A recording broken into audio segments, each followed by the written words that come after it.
How can a small streamer get beta access quicker? Yeah, here, I'll tell you a little secret. You know how I got started on YouTube?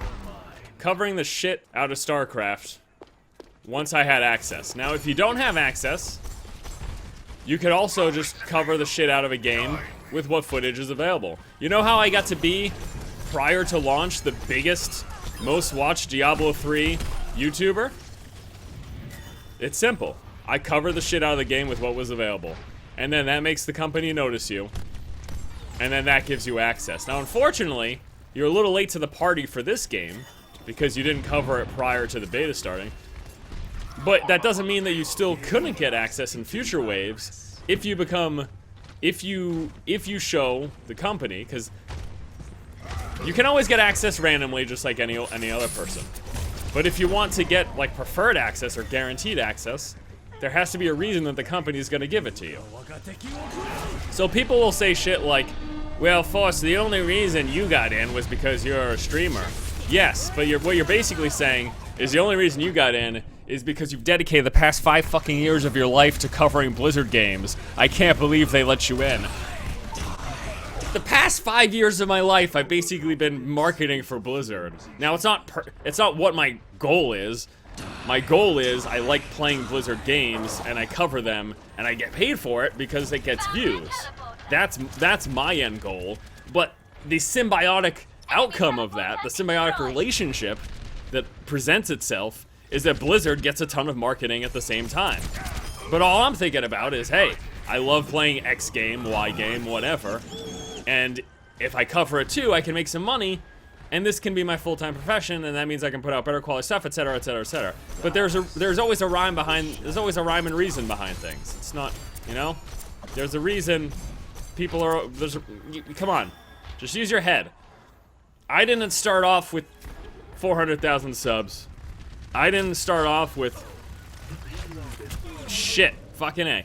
I started off with every streamer and YouTuber you know started off with 0 fucking numbers. 0. And then they found a way to make it happen.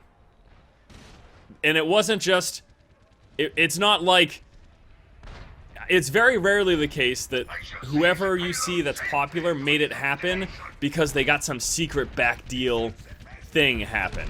No. Most of the time, it's just they start covering a game they like, and people watching them like their personality. They got viewership, and viewership begets more viewership, which also begets further access, which also means that I die. I'm 8 and 4, and I'm not even fucking paying attention. So it's very important to keep that in mind.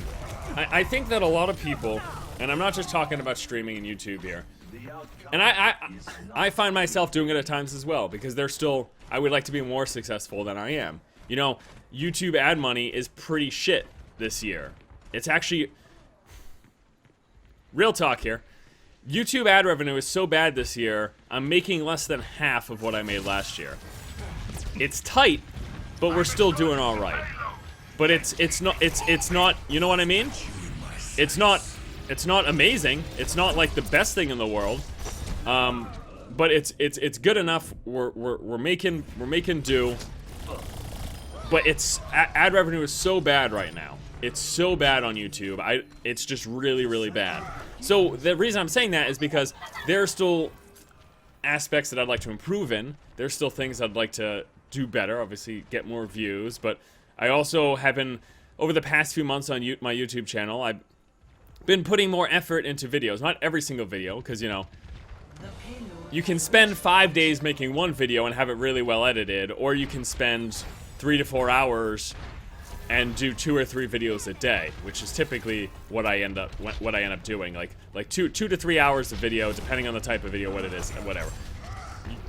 Okay, there's basically a balance between quality and quantity, and you have to find what works for what you're doing. But the point is that I'm looking to improve as well, and I think a lot of people have this attitude of, well, this person is just super lucky, and the only reason that they're successful is because of this. It's like, look, you just have to find your own way. You gotta make it work. If you just make excuses all the fucking time, it's never gonna work for you. Nothing's ever gonna work for you if you just make excuses all the time. So you have to bring about your own success. You have to look at what other people did, and either try to emulate it in a way. Don't just copy people though, because you'll never grow if you just copy people. Try to emulate it in a way, bring your own style, or just try to come up with something new that's good. But if you keep just making excuses and saying this it's not possible, life is over, nothing's ever gonna happen. And I tell myself that too, because again, even though I'm doing all right, I'm still looking to improve.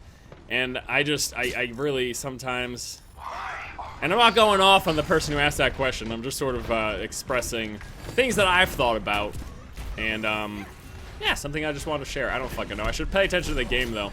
I love how we're like not paying attention, but hey, we're 13-6. That ain't so fucking bad.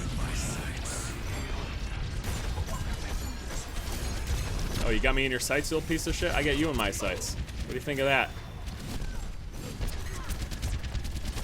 What do you think of that, huh?